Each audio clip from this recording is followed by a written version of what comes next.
Oi, gente, bem-vindo a mais um programa Papo de Negócios, o seu programa de informações inéditas que vão ajudar na evolução da sua empresa. Eu sou o Paulo Mauro, da Global Business, estou aqui com meu parceiro Gustavo Diniz. Gustavo, fala um pouquinho onde as pessoas podem acompanhar o nosso programa. Boa noite, pessoal. Boa noite, Paulo. Vocês podem acompanhar nosso programa pelo nosso YouTube Papo de Negócio, ou pelo nosso LinkedIn também Papo de Negócio, o nosso Instagram e o nosso Facebook é @Papo Negócio, e o nosso site é paponegócio.com.br. Toda terça-feira a gente faz uma reprise de um programa antigo, e às quintas-feiras a gente solta um programa novo, gravado, tá? E segunda e quarta-feira tem matérias também no nosso portal. Acessem lá. Bom, perfeito. Hoje nós temos aqui um convidado muito especial, de uma empresa que está trazendo soluções inéditas para ajudar as empresas a alavancarem os seus negócios. E o nosso convidado de hoje é o Rodrigo Negrini, que é o CEO da Soul Capital. Oi, Rodrigo. Bem-vindo aí ao nosso programa. Oi, Paulo. Boa noite. Muito obrigado aí pelo convite. Boa noite, Rodrigo. Boa noite, Olha, Gustavo. Rodrigo, é um prazer muito grande. A gente está tentando trazer no nosso programa sempre o que está acontecendo aí de novidade no mercado empresarial. E eu queria começar você apresentando um pouquinho sobre você, a sua carreira, até você chegar na Soul Capital. Conta um pouquinho da sua história, que é importante as pessoas conhecerem quem está por trás das empresas, né? Legal, muito bom. Eu sou engenheiro de formação, fiz engenharia na USP, e depois disso segui uma carreira em consultorias, algumas consultorias internacionais, como a Bain Company, e a Grados Consultoria de Gestão. Depois de um período em Nova York, fiz MBA, etc., comecei a atuar muito fortemente no mercado financeiro, em fundos de private equity, bancos de varejo, enfim. Depois de um determinado período, eu acabei concentrando a minha carreira na assessoria financeira para empresas, empresas de médio e grande porte, que é o foco da gente hoje, e já faz aí aproximadamente 5 anos que venho desenvolvendo esses apoios aos negócios de médio e grande porte para o mercado de capitais, principalmente. Legal, Rodrigo. E quais são as principais conquistas da empresa, da Soul Capital até hoje? Então, a Soul Capital, ela já fez inúmeras emissões de dívidas no mercado de capitais, né? O mercado de capitais, aí já rapidamente resumindo, é um mercado que a gente consegue levantar capitais de dívida e de participações acionárias sem passar por instituições bancárias. Então, a gente trabalha muito fortemente nisso. E a gente já fez aí mais de uma dezena de operações, entre operações no mercado agrícola, mercado imobiliário e outros mercados. E a gente atua muito fortemente também em projetos de fusões e aquisições. Então, a gente assessora tanto empresas que estão comprando outras empresas que estão vendendo participações em diversos segmentos de negócios. Rodrigo, fala um pouquinho aí dos diferenciais da Soul Capital. A gente sabe que esse mercado financeiro estão surgindo muitas empresas novas, exatamente como você falou, trazendo soluções que os grandes players aí do mercado financeiro normalmente não têm, porque eles acabam trabalhando nos produtos mais tradicionais, né? Quais são os seus grandes diferenciais em relação aí ao mercado financeiro? Não, exatamente. O que acontece hoje muito comumente, principalmente no Brasil, né, a gente tem uma certa defasagem aí com relação aos países mais desenvolvidos, é a atuação no mercado de capitais. E o mercado de capitais, ele permite que a gente tenha alguns graus de liberdade que os financiamentos bancários convencionais não trazem, né? Então, tanto em termos de prazo, taxas, estrutura de garantias, curva de amortização, enfim, tem um monte de customizações que a gente consegue fazer. Então, o grande diferencial da gente é atuar, primeiro, com o pessoal sênior, que entende qual é a dor desse empresário que vem tomar esse tipo de dívida, quais são as oportunidades que ele tem para alavancar, e a gente tenta ser bastante criativo do ponto de vista de, dentro da legislação possível, levantar o capital que é o mais vantajoso para ele em todos esses aspectos e que tem o melhor fit, né? Tanto do ponto de vista de aprovação de crédito com relação a esses credores, quanto do retorno do capital que vai ser empregado. A gente faz todos esses cruzamentos para trazer uma solução perfeitamente cabível àquele tomador. E, ô Rodrigo, o que você vê, tipo, que o mercado brasileiro é tão restrito à abertura de capital comparado com os Estados Unidos e outros países? Por que isso no Brasil? O que acontece historicamente no Brasil, né, além dessa questão do pouco conhecimento, né, a gente veio ganhando uma certa sofisticação e aprendizado ao longo do tempo, mas a gente sempre, como eu falei, a gente está sempre alguns anos atrás, né? Então, acho que o primeiro desafio, a primeira barreira foi a barreira de como é que eu atuo no mercado de capitais, seja ele o mercado de bolsa, né, como a gente está vendo muito fortemente agora, seja ele no mercado privado. O que tem estimulado muito essa atuação é o fato dos nossos juros terem baixado. Porque se você olhar historicamente, a gente tinha juros altíssimos, né? Até 10 anos atrás a gente chegou a ter 15%, 17% de juros anuais aqui básicos, fora os spreads que eram praticados. Então, isso não estimulava nenhum investidor a colocar um dinheiro em capital de risco, né, como a Bolsa de Valores. A partir do momento que a gente tem uma taxa de juros básica que é de hoje de 2% ao ano, ela vai ser mais baixa, até em regime ela é mais baixa até do que a própria inflação, então é um juro que a gente chama de juro negativo. Ninguém tem mais interesse em manter esse dinheiro parado em renda fixa, principalmente uma renda fixa indexada em juro básico, que é o que acontecia com 90% dos investimentos do passado. Então, esse capital migrou para a Bolsa de Valores e outros investimentos, como fundos imobiliários e outros fundos de dívida, e está sendo muito melhor remunerado, e com isso a gente estimula a nossa economia e estimula a movimentação na Bolsa de Valores. Só esse ano, para você ter uma ideia, são 160 bilhões estimados em operações só de venda de participação na B3, que é a nossa bolsa. Isso é uma coisa que a gente vem notando mesmo. O Brasil está bem defasado em relação aos mercados mais desenvolvidos, principalmente aos Estados Unidos, onde as empresas, até pequenas, lá conseguem abertura de capital, e aqui realmente é bastante difícil, né? Não é só a questão do tamanho da empresa, mas também do custo para poder fazer. Você acha que isso está mudando, os custos estão baixando? Você tem isso de poder usar isso para poder levar a empresa para o mercado de capitais? Não, perfeito.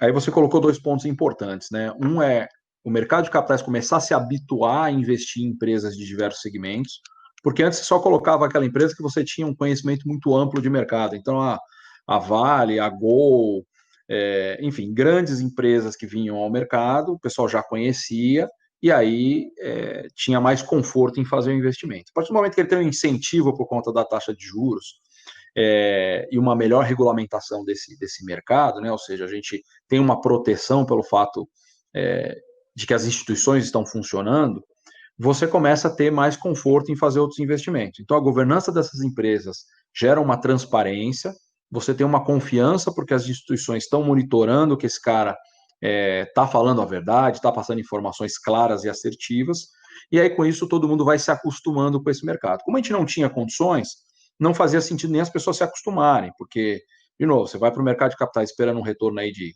10, 15, 20% ao ano, sendo que você tinha isso em renda fixa do governo a mesma taxa, então ninguém ia. Agora, como as pessoas estão sendo direcionadas a isso, que é muito bom, ela força também um ciclo positivo das empresas se prepararem para ter uma governança adequada e entrar no mercado de capitais. E aí, fazendo um gancho um pouco com o que a Soul Capital faz hoje, a gente tem alguns cases e tem trabalhado alguns outros cases de pegar empresas que estão no médio porte, ajudá-las a crescer e a desenvolver a governança adequada para que elas possam chegar ao mercado de capitais, acessar o mercado de capitais e, com isso, trazer um capital que seja muito vantajoso para os investimentos desse negócio. E, Rodrigo, você acha que a falta da educação financeira nas escolas desde pequeno influenciam nessa dificuldade? E também você acha que deveria se explorar mais essa educação desde quando as crianças são pequenas? Olha, a educação é sempre um fator-chave para o desenvolvimento de qualquer nação, né? A gente viu toda a mudança que aconteceu, por exemplo, na Coreia do Sul, né? Poucos anos atrás, você via um país ainda que estava meio subdesenvolvido, a partir do momento que se investiu, principalmente em tecnologia e aprendizado, o país despontou lá na época de, né, como um dos tigres asiáticos, e depois se desenvolveu uma economia que hoje é muito diferenciada comparado com seus pares de mesmo tamanho, né, e outros países. Então, com certeza, né, a gente precisa criar um pouco da cultura de conhecer o que é dinheiro, quer dizer, dinheiro, assim como o português, a matemática, etc., né, a educação financeira ela acaba sendo fundamental para um profissional de qualquer segmento, né, e profissionais de qualquer segmento podem investir em bolsa de valores e podem ter retornos interessantes.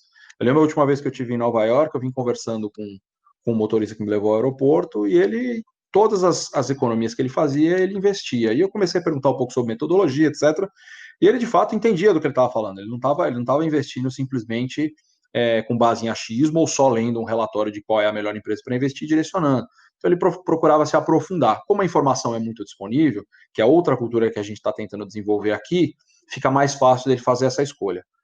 Mas, de fato, quanto mais a gente prepara as pessoas para terem conhecimento e, com isso, segurança de como funcionam as finanças, elas vão saber investir melhor o seu dinheiro.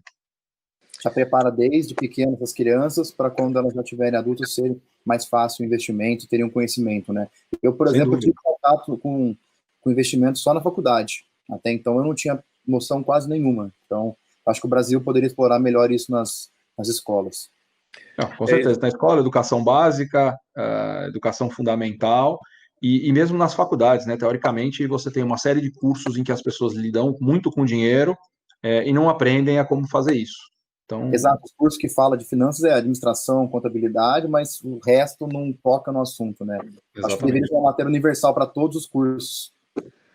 Bom, uma outra coisa importante que está acontecendo e para nós chega a ser uma coisa inédita, né? Até há muito pouco tempo atrás, a gente sempre falava que qualquer empresa só tinha que crescer com capital próprio, porque era praticamente impossível você achar no mercado algum produto financeiro para ajudar no crescimento da sua empresa que não colocasse uma corda no seu pescoço, né? A gente até brincava que o banco passava a ser seu sócio quando você pegava qualquer tipo de empréstimo, com grande chance dele tomar a sua empresa no futuro.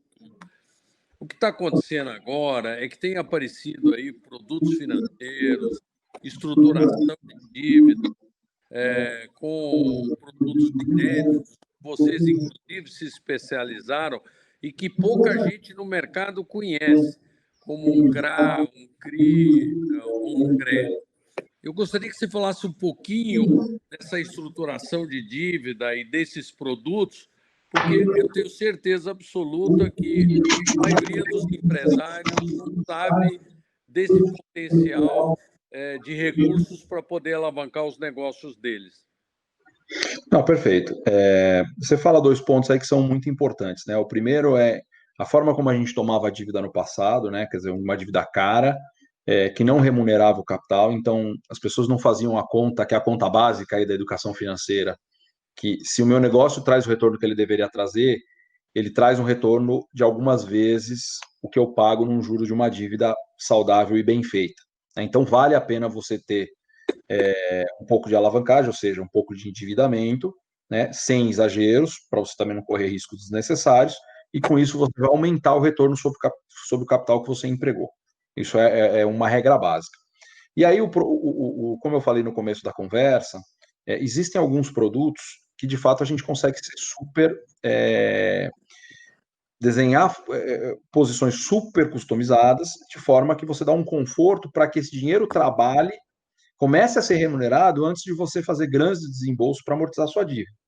Então, por exemplo, a gente já fez dívidas estruturadas aqui em que a gente tinha entre 1 e 2 anos de carência de principal. Então, a pessoa só pagava juros por um período.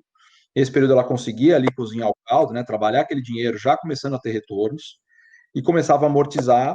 Teve situações a partir do 13º mês, teve situações a partir do 17º mês, 19º mês, e até teve uma operação específica que a gente conseguiu, na verdade, começar a pagar no 25º mês, né, com um prazo total aí de 5 anos, 6 anos, enfim. Então a gente consegue alongar essa dívida, e mais do que o alongamento é conseguir esse fôlego inicial para que o empresário consiga trabalhar um pouco o dinheiro de forma que ele já começa a dar retorno antes de ter grandes desembolsos, né? E aí a gente vai buscar dentro do mercado de capitais quais são as opções que existem hoje. Então você tem desde debêntures, né, que são as dívidas estruturadas mais básicas, aí você tem algumas debêntures específicas, como debêntures verdes, né, que são associadas a impactos no meio ambiente, debêntures financeiras, que são associadas a recebíveis ou créditos que você vende para o mercado, até as dívidas que são as dívidas mais incentivadas, que, como você colocou aí, o CRA, o CRI e o CRE, né? CRA é certificado de recebíveis do agronegócio, o CRI de recebíveis imobiliários e o CRE de recebíveis da educação. Então, todos esses, principalmente para pessoas físicas, eles geram um investimento que é isento de imposto de renda. Então, ele acaba saindo mais barato para o tomador, porque quem faz o investimento tem um retorno líquido, né? Então, a gente consegue achar um meio termo, fazer uma dívida que não é cara, com um prazo confortável e uma customização confortável, e ao mesmo tempo você garante que quem investiu nesse tipo de papel tem um retorno adequado por conta, inclusive, né, inclusive as isenções que são dadas nesse tipo de título. É importante você comentar por que não se encontra esses produtos normalmente no mercado, porque nenhum banco oferece isso, né? Os bancos, eles até têm uma atuação nisso, mas eles têm uma atuação muito mais como tomador do que como oferta, né? Porque para os bancos é muito mais interessante do ponto de vista tanto econômico como comercial vender uma dívida básica, né? Que é uma dívida que eles chamam uma dívida de balanço.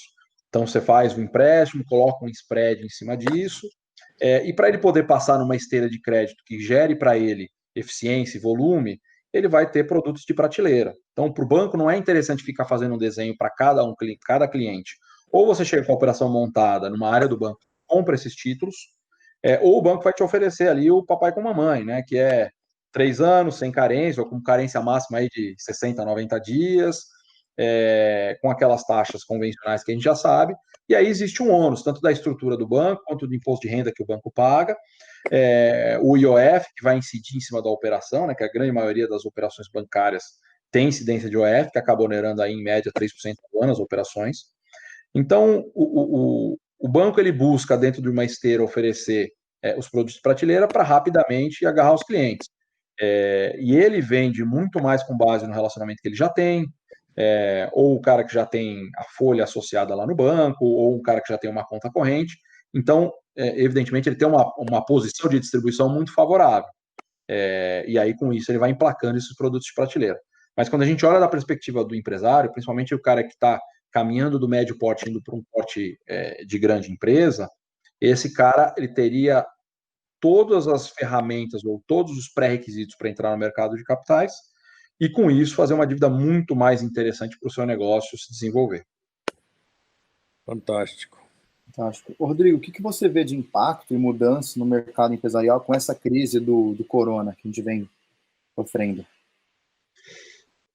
Bom, eu acho que tem duas vertentes aqui, né? Tem uma vertente operacional, né? Que é o que a gente está vendo aí, uma mudança completa nas práticas, né? Tanto nas práticas de gestão quanto nas práticas de negócio. Então, as empresas se digitalizando, tentando trazer uma eficiência operacional muito maior do que existia no passado, né? Quer dizer, quando as pessoas se encontram pessoalmente ou fazem negócio pessoalmente, você tem naturalmente uma ineficiência ali que está sendo limada por força do momento, né? Então, isso tem ajudado as empresas a ir para esse caminho. Por outro lado, eu tenho visto outros dois grupos de empresas, né? Tem aquelas empresas que têm um negócio super resiliente, mas que de fato bateu de frente com a crise, né? Principalmente empresas que estão associadas ao varejo, enfim, que precisam ter realmente esse contato com o cliente. Esses caras acabaram tendo uma necessidade de levantamento de capital, um capital específico para esse momento de crise.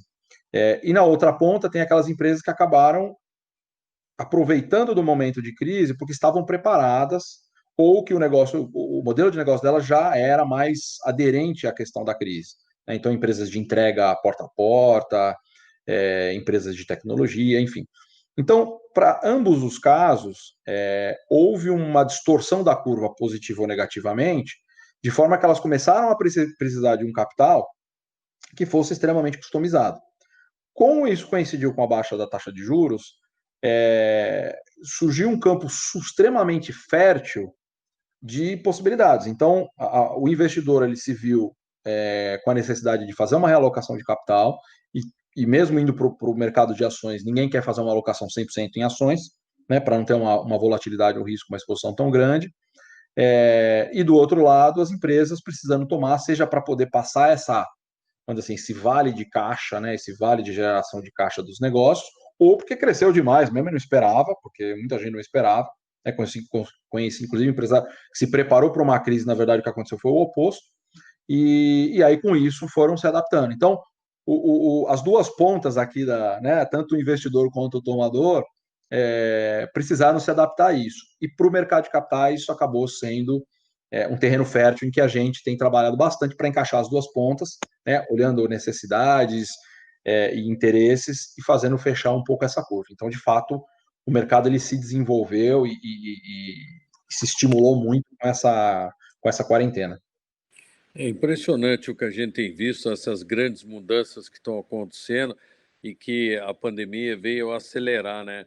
Uma delas é uma coisa que eu sempre vi por que no Brasil não acontecia, o que acontece lá fora, que é a integração de empresas para poder crescer, né? O famoso merger and acquisitions, que lá fora é tão usado pelas empresas para poder rapidamente poder ganhar tamanho, e com tamanho você ganha lucratividade, eficiência e possibilidade até de abertura de capital, né? E você vê o setor de varejo e franquias como um setor que agora está fértil para poder participar desse jogo de integrações para crescer? Completamente. Assim, o jogo de integrações ele existe em todos os segmentos da economia e na questão de franquia não é diferente, né? O que os mercados desenvolvidos, principalmente os Estados Unidos, já perceberam há muito tempo é que a escala é que efetivamente traz o benefício da geração de valor dentro de um negócio. Evidentemente, o mercado americano mais desenvolvido, mais pujante, né, mais consumidor, essas coisas acontecem mais rápido. No Brasil, o empresário ele é muito autônomo, ele tem um individualismo, até por uma questão de necessidade, que o impedia de enxergar esse tipo de coisa. Agora, com a necessidade, também vindo com a necessidade da quarentena, o pessoal começou a entender que se associar é uma forma de se proteger. Mas a partir do momento que você se protege, você deixa de ver só a questão da produção e começa a ver isso como oportunidade. Eu vejo um negócio hoje que fatura 100 milhões, outro que fatura 200, outro que fatura 90, os três estão apanhando. A hora que você junta tudo, além de eu ter um negócio muito mais robusto no todo, eu começo a ter sinergias de uma geração de caixa desproporcionalmente maior. Então, esses caras começam a gozar de uma saúde que não tinham antes. E a partir do momento que você também ganha escala, ganha massa crítica e musculatura, o mercado de capitais também vê você como um risco mais baixo. Então, além de você ter mais acesso a esses capitais, você ainda acaba tendo um pênalti menor, né? Suas taxas acabam sendo cada vez menores. E aí você começa a crescer a ponto de começar a enxergar o mercado de ações como um mercado viável. Então, um cara que há 10 anos tinha lá 70, 80 milhões de EBITDA, por exemplo, ele não podia nem sonhar com o mercado de ações. A gente tinha, eu lembro que há uns 5, 6 anos passados, a gente mirava mais ou menos 200 a 250 milhões de EBITDA para um cara ir ao mercado de capitais, né? Ao mercado de capitais de ações. Hoje, um cara com 60 a 70, a gente já consegue vislumbrar, né? Arrumar um pouquinho a casa, um pouco de governança, esse cara já tem acesso, ele já teria procura por um papel dele, mesmo nesse porte. Rodrigo, eu queria que você falasse um pouquinho dos principais concorrentes da Soul e também previsão de crescimento dela nos próximos anos. Então, a Soul, ela tem alguns concorrentes em dimensões diferentes, né? Como a gente gosta de atuar com empresas de médio porte, você tem alguns escritórios um pouco mais autônomos aí que fazem assessoria de M&A, tipo Riso, o IGC, JK Capital, etc., né, que são mais focados em M&As. Quando a gente sobe um pouquinho o ticket e vai para o lower corporate, a gente começa a competir com alguns bancos maiores. A gente já teve, inclusive, algumas competições com Credit Suisse, com o G5 Evercore, enfim, Goldman Sachs. A gente começa a entrar um pouco numa zona mais de tubarão. E aí, só que o que acontece hoje com o nosso negócio? A gente faz questão de manter sempre um atendimento muito ágil e sênior e próximo aos nossos clientes. Então, vou pegar alguns clientes que eu posso dar como exemplo aqui. Grupo Soma de Moda, que acabou de abrir capital, a Sequoia Logística, que acabou de fazer o filing para abertura de capital, o Grupo Sforza, enfim. Esses caras são caras que hoje têm um porte grande, e eles eram atendidos por esses grandes bancos, mas de uma forma que oscilava, né? Então, quer dizer, o grande banco, em momentos muito críticos, vai manda lá o sócio sênior para atender o cara. Em um momento em que um projeto é um projeto de médio porte, um pouco menor porte, esse cara vai e terceiriza para uma estrutura muito mais júnior dele. Isso a gente não faz. A gente sempre acompanha, apesar da gente ter gente júnior na nossa estrutura, a gente faz o acompanhamento de todos os passos com uma equipe muito sênior, dando um atendimento muito personalizado para esse cliente. Então, foi assim que a gente conseguiu ganhar confiança e trabalhar tanto tempo com grupos grandes e estruturados, como esses 2, 3 exemplos que eu acabei de dar aqui. Eu queria até aproveitar esses exemplos que você deu, e pelo menos um deles aí, eu acho que é um case muito bacana para você falar um pouquinho, que é o Grupo Soma, né? Como é que aconteceu desde a entrada de vocês? Como é que vocês ajudaram a acompanhar a evolução da empresa até a abertura de capital? Então, a gente entrou no Grupo Soma em 2015. O grupo tinha menos da metade do faturamento que ele tem hoje. E ele começou a pensar num crescimento muito mais para criar uma robustez, profissionalizar o negócio. Enfim, ele tinha passado, né? A gente entrou no momento que sucedeu a fusão entre a Animale e a Farm, né? Duas marcas de moda que se juntaram lá por volta de 2012. Existiu uma proposta de compra de participação pelo Tarpon, que acabou não se concretizando, e depois disso eles criaram um plano de profissionalização e crescimento muito forte. A assessoria que ajudava eles era o G5 na época, e justamente por esses motivos que eu acabei dizendo aqui, o G5 ele não estava tão interessante para o plano que eles tinham, né, que era uma série de aquisições de empresas de 100, 200, 50, 75 milhões, e ele precisava de alguém que desse a agilidade e a atenção que ele merecia e precisava, fazendo esses projetos também, projetos de médio porte, no que diz respeito à compra de participação e tudo mais. Então a gente começou a atuar aí, né, como eu falei, em 5 anos, esse negócio ele mais que dobrou de tamanho. A gente fez, em 2015, fez aquisição de participação na Foxton, que é a marca masculina do grupo hoje.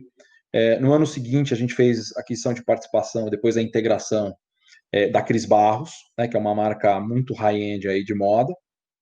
E esse ano, inclusive, tem um exemplo muito legal, que foi a entrada da Maria Filó, também foi a gente que fez o assessoramento para essa aquisição, que foi concluída em maio deste ano, né? Foi um pouquinho antes da abertura de capital, né? Então, resumindo um pouco a história, a gente acompanhou o pessoal, ajudou eles nessa questão de desenvolver um modelo de negócio de crescimento, de profissionalizar, de criar uma governança, a gente acompanhou muito isso, né? Tanto a parte que a gente participou mais ativamente, quanto que a gente participou um pouco mais passivamente, e a gente vem fazendo todas as aquisições do grupo para que de forma inorgânica eles viessem crescendo com uma velocidade muito forte, né? Até que chegaram num ponto em que acessaram o mercado de capitais.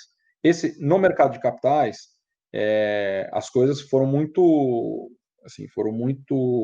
benéficas para eles, né? Eles abriram, no momento da abertura de capital, eles conseguiram fazer um trading a 26 vezes EBITDA, né? Uma coisa que você não vê no mercado privado nem de longe, né? O mercado privado hoje vai trabalhar aí com múltiplos de 5, 6, 7 vezes o EBITDA. Em alguns casos, quando tem muita sinergia, sobe um pouquinho, mas, enfim, é esse espectro que se trabalha.